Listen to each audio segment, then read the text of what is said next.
চতুর্থ শ্রেণীর গণিত বইয়ের আজকের ভিডিওতে আমরা 69 পৃষ্ঠা থেকে আলোচনা শুরু করব। তো 69 পৃষ্ঠায় প্রথমে আছে যে গাণিতিক প্রতীক ব্যবহার করে নিচের সংখ্যা রাশিগুলো প্রকাশ করি।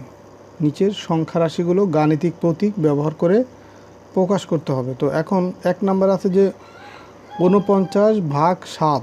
তো দেখো 49 লিখব যে 49 ভাগ হচ্ছে 7, এটা হচ্ছে একটা সংখ্যা রাশি। আবার 2 নম্বরে দেখো 9 গুণ 9 যোগ 19, মানে 9 গুণ হচ্ছে 9 যোগ লেখা আছে কত 19, তো এটা আর একটা সংখ্যা রাশি। এখানে দেখো কি সংখ্যা প্রতীক ব্যবহার করা হয়েছে আর হচ্ছে প্রক্রিয়া প্রতীক। 3 নাম্বার হচ্ছে 35 থেকে 5 বিয়োগ করে বিয়োগফলকে 6 দিয়ে ভাগ। তো দেখো 35 থেকে 5 বিয়োগ, তার মানে 35 বিয়োগ হচ্ছে 5 লিখলাম। 35 থেকে 5 বিয়োগ করে বিয়োগফলকে 6 দিয়ে ভাগ। তো এই 35 থেকে 5 বিয়োগ করার পরে যে মানটা পাবো তাকে ভাগ করব কত দিয়ে, 6 দিয়ে ভাগ করতে হবে। তো এই কারণে এটাকে প্রথম বন্ধনীতে আটকে দিতে হবে, যেহেতু এই কাজটা আগে করতে হবে। 35 থেকে 5 বিয়োগ করব, দেন এই মানটাকে ভাগ করব কত দিয়ে, 6 দিয়ে, তার মানে ভাগ 6। তো এখানে দেখো সংখ্যা প্রতীক, প্রক্রিয়া প্রতীক এবং বন্ধনী প্রতীক 3 ধরনের প্রতীক ব্যবহৃত হয়েছে। 4 নম্বরে 25কে 5 দ্বারা ভাগ করে 55 থেকে বিয়োগ। তো 25কে 5 দ্বারা ভাগ, তো লিখলাম 25 ভাগ করব কত দিয়ে, 5 দ্বারা ভাগ করব। তো ভাগ করে 55 থেকে বিয়োগ, তো ভাগ করে এই যে মানটা পাবো এটাকে আবার 55 থেকে বিয়োগ করতে হবে। তার মানে 55 প্রথমে লিখতে হবে, 55 বিয়োগ হচ্ছে এই 25/5। তো এটা এখানে দেখো সংখ্যা প্রতীক, প্রক্রিয়া প্রতীক, বন্ধনী প্রতীক ব্যবহৃত হয়েছে।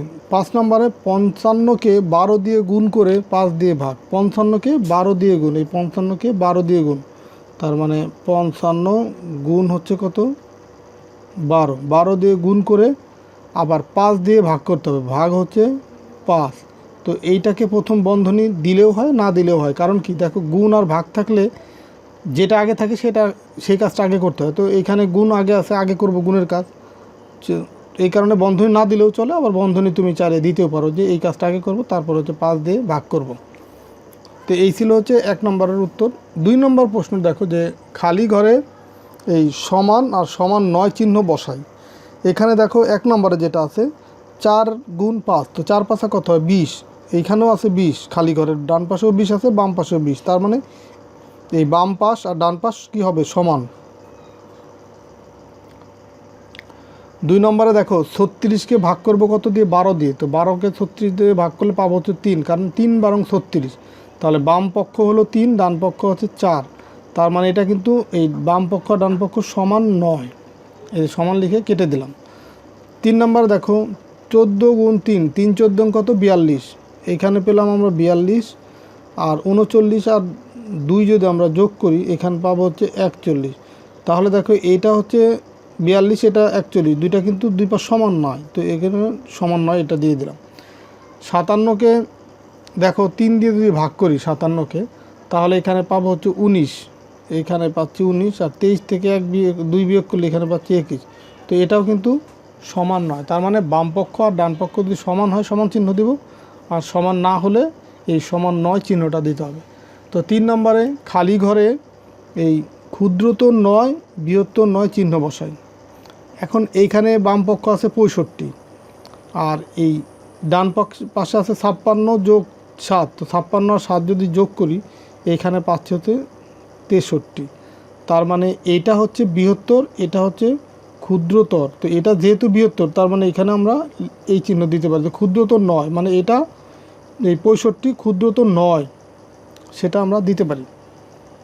আবার দেখো 2 নম্বরে 32 আর 8 যোগ করলে এখানে পাচ্ছি 40, আর এখানে আছে 50, তার মানে এই 40 কি ক্ষুদ্রতর 9, এটাও ক্ষুদ্রতর 9 দিব।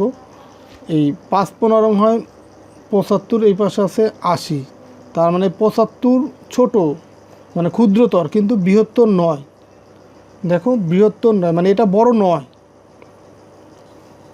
4 নম্বরে আবার দেখো 94/2, তো 94কে 2 দিয়ে ভাগ করলে এখানে পাচ্ছে হচ্ছে 47, আর এখানে আছে কত 45, তার মানে এই 47 তো বড়, আর যদি বড় হয় তার মানে এটা ছোট না, এই যে ক্ষুদ্রতর 9 এটা। তো এই ছিল তোমার 3 নম্বরের অঙ্কগুলো। এরপরে দেখো 4 নম্বরের যে অঙ্কগুলো আছে, 4 নম্বরে দেখো যে এই যে খালি ঘর, এটাকে বলছে যে খালি ঘরকে অজানা সংখ্যা হিসেবে বিবেচনা ব্যবহার করে নিচের বাক্যগুলো প্রকাশ করি। 1 নম্বর আছে কি 50 থেকে কত বিয়োগ করলে বিয়োগফল 35 হয়। তো লিখলাম 50, এই যে 50 থেকে কত, এটা তো অজানা, তো এই কারণে 50 বিয়োগ খালি ঘর সমান কত, 35। এটা হচ্ছে তোমার 1 নম্বরের উত্তর। 2 নম্বর দেখো 8কে কত দ্বারা গুণ করলে গুণফল 48 হয়। তো 8কে কত, কত বলতে এটাই খালি ঘর হবে। তো 8কে কত দিয়ে গুণ করলে, 8 গুণ খালি ঘর সমান কত হবে, যে গুণফল যেটা 48, সেটা হবে 48। 3 নম্বরে দেখি একটি সংখ্যার সাথে 12 যোগ করলে, একটি সংখ্যার সাথে 12 যোগ করলে যোগফল 180 হয়। তো এখন একটি সংখ্যা সেটা কত, সেটা অজানা না, এই কারণে এই অজানাটাকে আমরা এই যে খালি ঘর দিলাম।